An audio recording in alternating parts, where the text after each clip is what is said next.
Okay, just getting it right over the edge, and you want to be careful because those little metal prickly things, the steel braid, is actually gonna,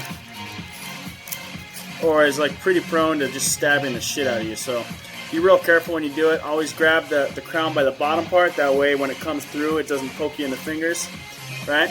And the next part is going to be putting this ferrule right here onto the PTFE part right there.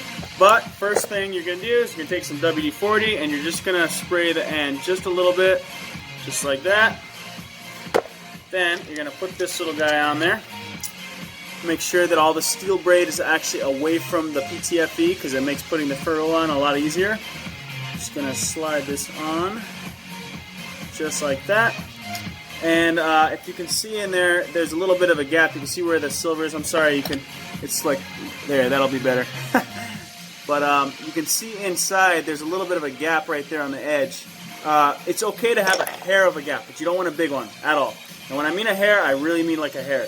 So I got my little flat surface right here, and I just take this and I push on it until I get exactly where I want.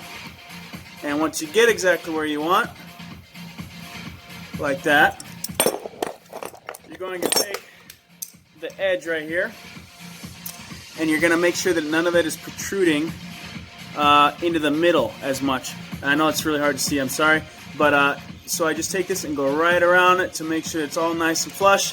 Take a little bit more WD-40, just like that much.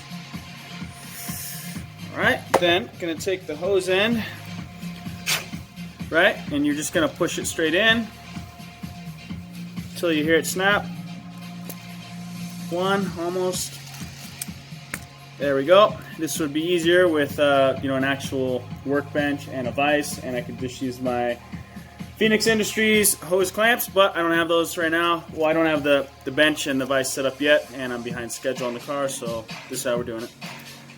Alright, so then once you get that unflush like that, you're going to slide this over the top, right? And it'll seem a little bit rough, but you're just going to take a little bit more WD-40. You're going to spray it right on the threads just like that. Get it all nice and lubed up. And then you're just going to start it very, very slowly. You'll feel it grab, and once you feel it grab, you want to continue to put pressure on the back side of the hose to hold it from being pushed out by the front. And then you're going to take your tool, which you can actually use an adjustable crescent wrench, but realistically, these were an awesome purchase. The adjustable wrenches by Phoenix, they don't mess up the fittings at all. They hold them really well, and they're just high quality. It's real smooth adjustability and everything. And I'm going to take my other wrench, and I'm just going to hold it like this and work it in. All right, so actually wedge this on my knee and just start cranking. Like that. You got pressure on the back side of the hose. You want to make sure that you push pressure this way, right? Because you don't want the hose to be pushed out. It actually holds it real well. And then you're just going to keep on cranking until it's flush. Well, actually, not flush, I'm sorry, until you have like a little bit of a gap. Alright, so once you get the desired distance between the crown and the actual hose end, see that? That's okay. That's okay. It's nice and sturdy. Some people pressure test these things. I don't have the ability to do that right now, but you know, I've actually never had one leak on me. You know, you could take it to a place like G&J and Corona, and they'll pressure test it for you, maybe for a small charge or something. But or you could just build your own pressure testing unit. But I'm pretty positive this thing's going to hold, so I'm just going to go ahead and install it right now. Nice. Alright, so I have the option of going forward or back. This is going to be beautiful. One of the most important things you should really keep in mind when you're designing or putting together your own setup is, you know, how to do it the best way possible. you know, taking everything into consideration, including heat. So heat management is like really important. I don't know if you guys have seen my old stuff, but I always go the extra step to make sure that everything is up to the task of being on an actual track car. So this heat sleeve here, it's really high-end stuff. You can get it from PTP Turbo Blankets. They sell pretty much every size you would ever need. They sell the black color and or the orange color. I chose black because it flows real nice. I put it on the water lines because these are going to be sitting in one of the hottest parts of the engine bay, right on the turbo, right next to the exhaust manifold, right next to the screaming wastegates, all that crap, right? So, including just carrying hot water and then also cooler water from the radiator and everything. But I went ahead and put some DR25 just on the ends right there just to seal it up real nice and tight. And that way nothing can get in there. You know, steel braid kind of gets dirty. And also not just having it be, I guess, resistant to heat and protected versus the heat, it's also going to be sealed up and not get a bunch of dirt into the actual braid. So this is kind of like dual purpose stuff, and you know, it really does work. So that's the best part about this stuff, is I've used it for the past 2 or 3 years and it actually works. So got it in the orientation that I want. Got my Steinel heat gun here. Once you get it to come down a little bit, and you're going to position it right exactly where you want it. And there you have it.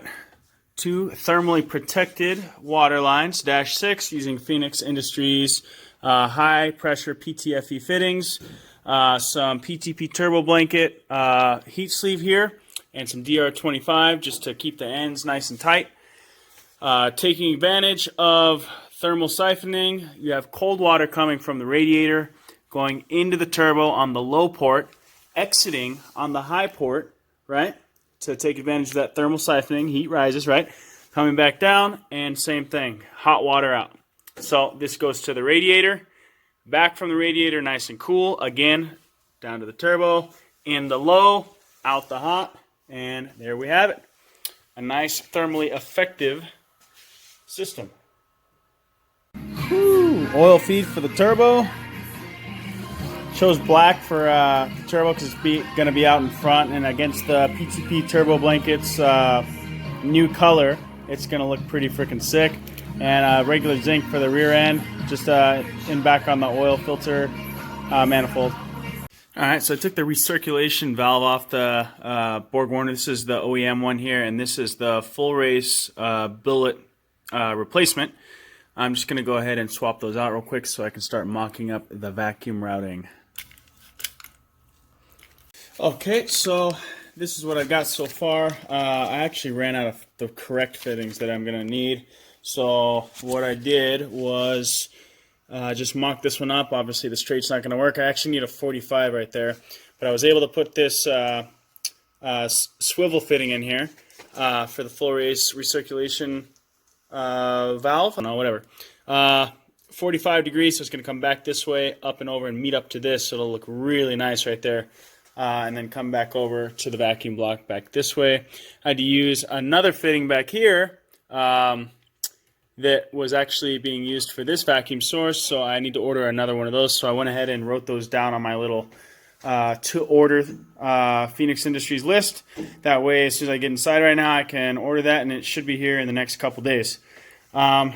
This stuff can really slow you down if you don't take those notes and you don't prep to try to I guess, you know, make sure that you have the right fittings when you need them. You can do as much thinking as you want, but realistically, when it comes down to it, that's only going to get you halfway there. The other half is going to be when you have it right in front of you, what are you going to use? You know, what's going to work? Obviously, I thought a 45 or a 90 would work right there, but it's not going to work. It's going to hit right here. So I was like, oh, maybe I can use the straight. Well, the straight's just going to pop it straight up, and it's going to be all ugly. It's going to be right in the way of everything. So a 45 would work perfect. Write it down on my notes, my little checklist, order them up, and it should be good. But it's those extra steps that's going to make your build stand apart, you know what I'm saying? So I know this looks really messy right now, but it's actually going to look beautiful when I'm done. And then I'm going to have to take everything apart, reassemble it to make it all 100% leak proof, and make sure that I didn't miss any of the small connections or whatever. Put PT or thread tape on all the NPT fittings back there, and then secure all the AN lines. and fittings. But yes, I'm pretty happy. I'm going to have to go ahead and call it a night because it is 1:45 a.m. and I need to get up early tomorrow to try to prevent some thieves from taking my new packages.